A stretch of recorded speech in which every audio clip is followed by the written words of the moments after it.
त्यानंतर त्यांनी आपल्या बौद्धिक संपदा, श्रम आणि कष्टाच्या जोरावर या ठिकाणी आपलं एक वेगळं अस्तित्व निर्माण केलं आणि आपल्या नगर जिल्ह्यातीलच नव्हे तर महाराष्ट्रातील अनेक विद्यार्थ्यांना, जसं मला आठवतं की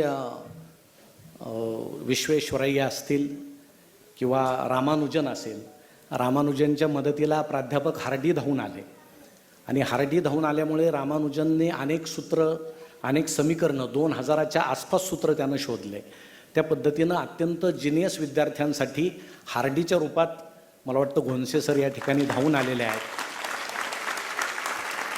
आणि अतिशय उदार अंतकरणानं दरवर्षी तो हा कार्यक्रम करतायत. उपजिल्हाधिकारी मला वाटतं या क्लासचेच विद्यार्थी आपले आहेत, आपल्याच मातीतले आहेत. ही खूप मोठी आनंदाची गोष्ट आहे.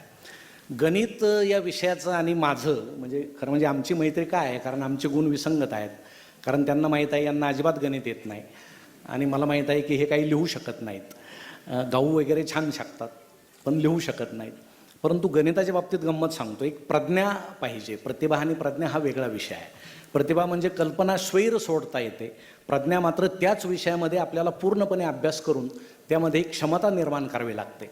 आम्ही ज्यावेळेस इयत्ता 4थीमध्ये होतो, आमचे गुरुजी एक गणित आम्हाला नेहमी घालायचे की एका हौदात 10 बादल्या पाणी होतं, 2 बादल्या पाणी गळालं, खाली किती राहिलं? मग 10 + 2 8.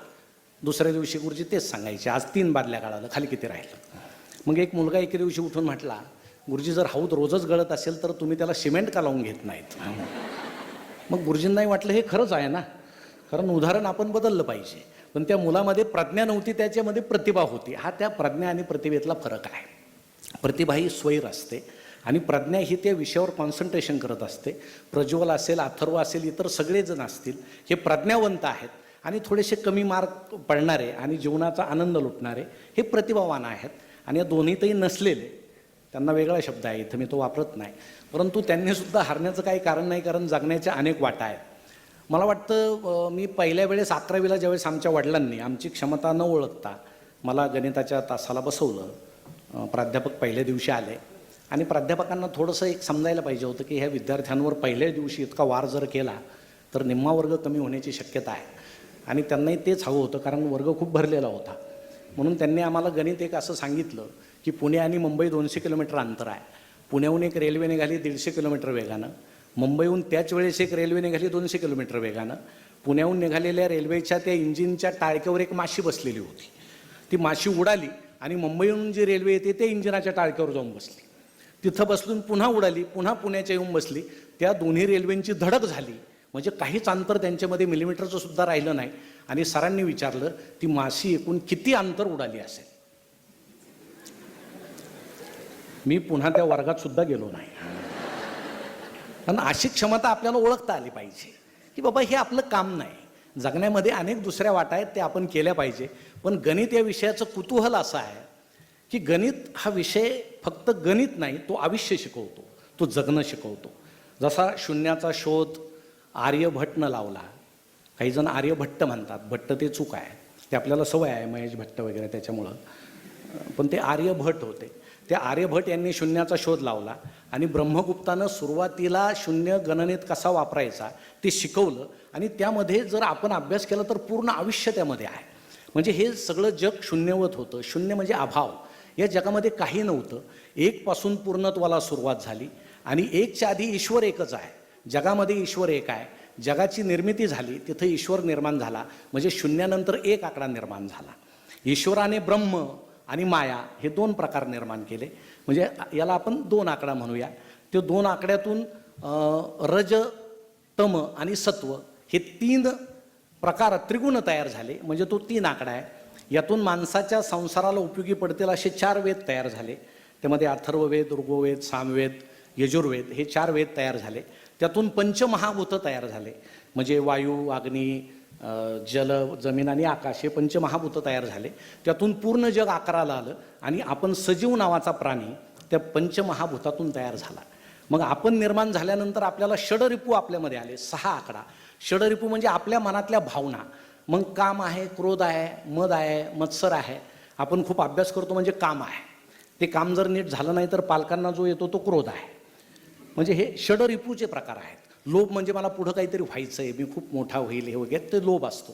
मोह आपल्याला मार्काचा मोह आहेच आणि काहींना मद चढतो, अहंकार चढतो, की मला खूप मार्क्स पडले, तो अहंकारी होतो. आणि मत्सर म्हणजे मला पडले पण त्याला का पडले बुवा, असा एक मत्सराचा भाग आहे. हे 6 आपले शत्रू असतात. तो षडरूपू नावाचा विषय आहे, तो 6 आकडा. आणि माणूस जसा जगायला लागला, रंग उधळायला लागला, तसे सृष्टीतले 7 रंग बाहेर आले. म्हणजे तो 7 आकडा, हे सप्तरंग इंद्रधनुष्यात जे दिसतात ते बाहेर आले. हे सगळं जग कशात बंदिस्त करावं म्हणून 8 दिशा निर्माण झाल्या. त्या 8 दिशा आहेत म्हणून 8 आकडा आला. आणि मग नवरस, माणूस ज्यामध्ये जगतो, की या नवरसाच्या बाहेर माणूस जगू शकत नाही. मग त्यात हास्यरस आहे, जो आपण आत्ता अनुभवला.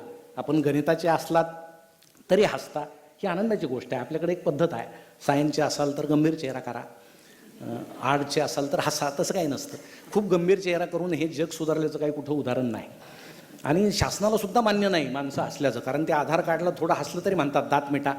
मग ते आधार कार्डवरचे फोटो तुम्ही पाहिले असाल, तुम्ही आपल्यालाच ओळखू येत नाही. म्हणजे ते बरं झालं ते आधार कार्ड फार उशिरा आलं, ते लवकर आलं असतं आणि त्याहून लग्न जमवायचे असले तर कोणाचंच लग्न झालं नसतं. ते असा प्रकार आहे. मग ते माणसाला म्हणजे त्या शासनालाच हसणं जमत नाही. मग हास्य आहे, बिभत्स आहे, भयानक आहे, शांतरस आहे, हे नवरस आपल्यामध्ये आले.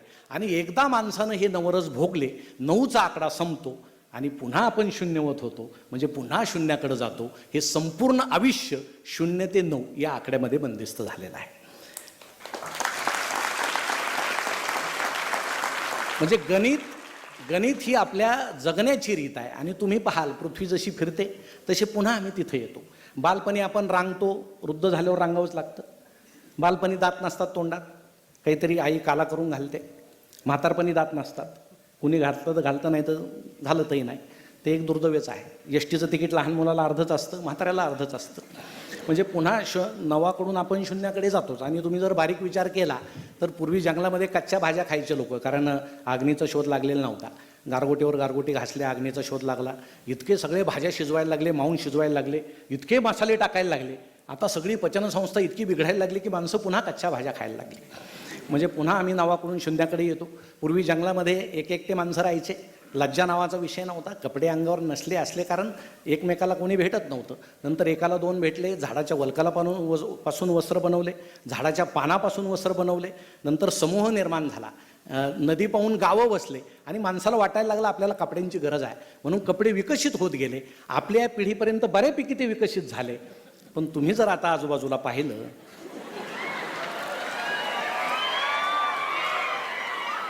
तर आता पुन्हा नावाकडून शून्याकडे वाटचाल सुरू आहे. म्हणजे चांगली पॅन्ट 1000ला आहे, फाटलेली 2000ला आहे. ते शिवून फाडतात की फाडून शिवतात ते समजत नाही. म्हणजे काल परवा मी पुण्याला गॅदरिंगला गेलो, समोरून तरुणींचं टोळकं येताना दिसलं. अक्षरशः बॉम्बस्फोटात उद्ध्वस्त झाल्यासारखे दिसत होतं. म्हणजे कुणाचं इथं फाटलंय, कुणाचं इथं फाटलंय, कुणाच्या पॅन्टीत गोळ्या शिरल्यात. आणि आई पूर्वी तिला लाज वाटायची सांगायला, तो माझा मुलगा आहे, फाटक्या कपड्यातला. सांगत नव्हते, आता सांगते, तो मधला नाही का जास्त पॅन्ट फाटलेला, तो माझा आहे. काय अभिमान आहे. हे सगळं नशीबच फाटलेलं आहे. काय मग हे जे सगळे नवीन प्रलोभनं आपल्याला आलेले आहेत. आपला विषय जरी गणित असला आणि आपल्या डोळ्यात जरी भविष्याचे स्वप्न असले, असं होऊ देऊ नका की तुम्ही खूप मोठ्या उंचीवर गेलात पण आपली आई कुठंतरी अजूनही रानात राबते, वडील कुठंतरी जुन्या घरात खितपत पडला आहेत आणि आपण मात्र त्या पदाच्या मोहानं त्यांच्याकडे पाहत सुद्धा नाही. असं जर आपण केलं तर आपण गणित शिकाल पण आयुष्याचं गणित मात्र आपलं.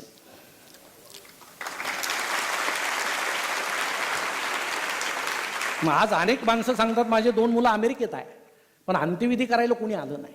हे संस्कारही पाहिजे, कला पाहिजे, आयुष्याचे रंग आपल्यामध्ये आले पाहिजे आणि गणित हे विषय आपल्याला ते जगणं शिकवतो, हे फार महत्त्वाचं आहे. म्हणून सर अनेक प्रलोभनं आता मुलांवर आलेले असतील, मी जास्त काही सांगत नाही, पण आपण अत्यंत शार्प आहात. सर ही नवी पिढी इतकी शार्प आहे की एक विद्यार्थी एका सरांच्या पिरियडला बसतच नव्हता, प्राध्यापकांच्या, त्यांचं लक्ष होतं हा बसत नाही याच्याकडे आपण पाहू. शेवटी परीक्षेला तो एकदा बसला मुलांबरोबर 1 तासाला. शेवटी परीक्षा झाली, 100पैकी त्याला 99 मार्क्स पडले. मग सरांनी त्याला बोलून घेतलं, म्हणे बाळ तुझा 1 मार्क कुठे गेला? तो म्हटला सर मी चुकून तुमच्या 1 तासाला बसलो होतो.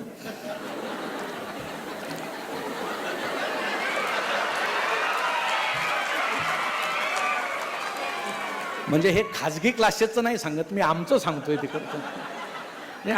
आमच्या अशा शिकवण्यामुळं तुमचं मात्र जोरात चाललेलं आहे असा तो सगळा. इतकी सगळी शार्प पिढी आहे पण ही बुद्धिमत्ता त्या ठराविक दिशेला गेली. आपल्याकडं तुमच्या नशिबानं प्रचंड विज्ञान तंत्रज्ञान तुमच्या मदतीला आहे, पण त्याच्या किती अधीन व्हावं हा फार मोठा प्रश्न आहे. म्हणून आपण मोबाईल वापरत असाल, प्रज्वलनं सांगितलं की ते रील्स आहे, छोटे छोटे रील्स आहे की दान दान दान, आणि ते रील्स पाहून आता माणसं रील्स बनवायला लागले, आपण चंचल व्हायला लागलो. हे सगळं सोडून आपली बुद्धी स्थिर कशी होईल? अहो सर, इतके मोबाईलमध्ये गडलेले आहेत माणसं, भाजीवाला पटकन हिशोब करतोय तोंडी. आमच्या गणिताच्या एखाद्या माणसाला तो हिशोब येत नाही, कारण ते त्याची सवय. आणि मी कॉलेजमध्ये गेल्यावर आता इतकं ओळखतो ना, एखादा विनोद सांगितल्यावर काही मुलं असे नुसते असे म्हणजे ओळखून घ्यायचं, हा आभासी जगात आहे, याला वास्तवातलं काही मान्य नाही. मग इथं मोबाईलचं चित्र काढलं असतं तर त्यानं पाहिलं असतं मोबाईलमधला दिसतोय कोणीतरी वगैरे असं.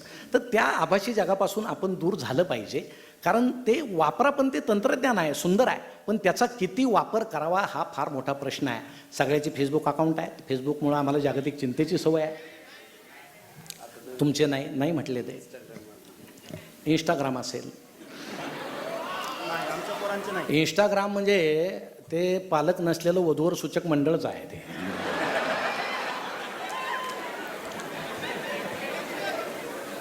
म्हणजे काही राज्यामध्ये मुलांना मुली मिळत नाही, ते महाराष्ट्रातल्या मुलींना फ्रेंड रिक्वेस्ट पाठवतात. मी इंजिनियर आहे ते, अरे बाबांनो तिकडचे पाठवतात, तुम्ही काय करता? आणि ते असं खोटं लिहितात प्रोफाईल, मी इंजिनियर आहे, मी डॉक्टर आहे, मी बागायतदार आहे. मग मुलीला वाटतं हा आहे जबाबदार रुबाबदार माणूस दिसतोय, मग चॅटिंग नावाचा रम्य प्रकार सुरू होतो.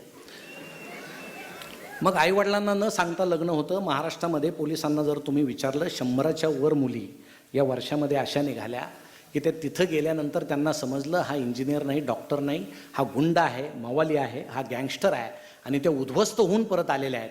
त्या उद्ध्वस्त झाल्याच, पण आईवडिलांना सुद्धा उद्ध्वस्त केलं.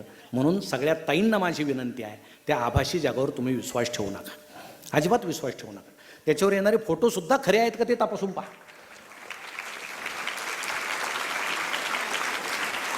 अहो फेसबुकवर फोटोसुद्धा खरा टाकत नाही, दुसराच एखादा टाकतात सुंदर चेहरा, फ्रेंड रिक्वेस्ट जास्त येतात, प्रत्यक्ष पाहिल्यावर बेशुद्ध पडायची वेळ येते. असं आहे काय? आणि जागतिक चिंतेची सवय लागलेली आहे. आमच्या एखाद्या स्त्रीनं जर सहज त्यावर असं टाकलं फोटो आणि खाली जर असं लिहिलं मला सर्दी झाली, टाकून पहा, तुम्हाला तासाभरात जगभरातून हजारो कमेंट्स येतील. मॅडम अमुक गोळी घ्या, मॅडम याची वाप घ्या, त्याचा मलम लावा. आणि घरात बायको शिंकत फिरते,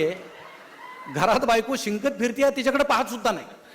कोण कुठल्या अनोळखी मॅडम त्यांना सल्ले. आमची सख्खी बहीण लग्नाची आहे, तरुणांना त्याचं दुःख नाही. ऐश्वर्या रायचं लग्न झालं, यांना फार दुःख झालं.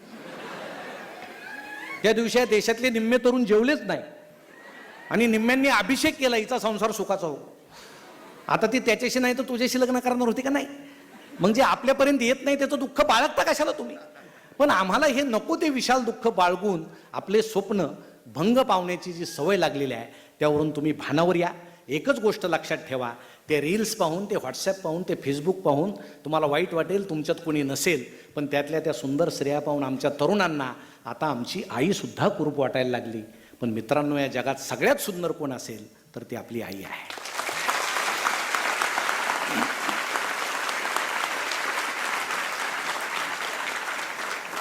बाथरूममध्ये साबणाचा तुकडा दिसला तर तुम्ही ओरडता, मम्मी मला नवा साबण दे, दिला जातो. पण तो तुकडा कुठे जातो? तो फेकून दिला जात नाही. तुमचे पप्पा तो तुकडा लावतात, कारण त्यांना माहीत आहे आपल्या मुलामुलीला जर शिकवायचं असेल तर आपल्याला काटकसर करावी लागेल. हे भान आणि ही जाण आपल्यामध्ये आली पाहिजे. या समाजामध्ये तुम्हाला कोणी फसवील, मित्र फसवील, मैत्रीण फसवील, समाज फसवील. फक्त दोनच माणसं तुम्ही कसेही वागलात तरी बिचारे तुम्हाला जवळ करतील, फसू शकणार नाहीत, एक आई आणि दुसरे वडील. म्हणून त्यांच्यावर विश्वास ठेवा. म्हणून मला वाटतं गोंसे सरांनी गणित शिकवताना हे जे आयुष्याचं गणित आपल्याला शिकवलंय आणि अत्यंत चांगल्या पद्धतीनं त्यांच्या क्लासेसची ही जी वाटचाल सुरू आहे दैदिप्यमान, ती खूप सुंदर आहे, कौतुकास्पद आहे. आणि तुमची त्यांना जी साथ आहे ती अनमोल आहे, पालकांचा विश्वास आहे. म्हणून मला वाटतं आपल्याला जर भविष्याकडे झेप घ्यायची असेल तर आपल्यासमोर हे आयडॉल आहेत. उपजिल्हाधिकारी साहेब आपल्यासमोर बसलेले आहेत. काहीतरी गाडी आहे, लाल दिवा आहे, बेल मारला का शिपाई येतो म्हणून ते पद मोठं आहे असं म्हणू नका. ते जनसेवेचं, लोकसेवेचं पद आहे आणि आपल्याला गरिबांची सेवा करायची, त्यांची अश्रू पुसायचे. एवढंच लक्षात ठेवून आपण जर वाटचाल केली, समाजभान ठेवलं तर आपल्या भविष्याबरोबरच या समाजाचं भविष्यसुद्धा घडेल. गोंसे क्लासेस त्यासाठी प्रयत्नशील आहे. म्हणून मी त्यांचं मनपूर्वक अभिनंदन करून आपणा सर्वांना शुभेच्छा देऊन या ठिकाणी थांबतो. धन्यवाद.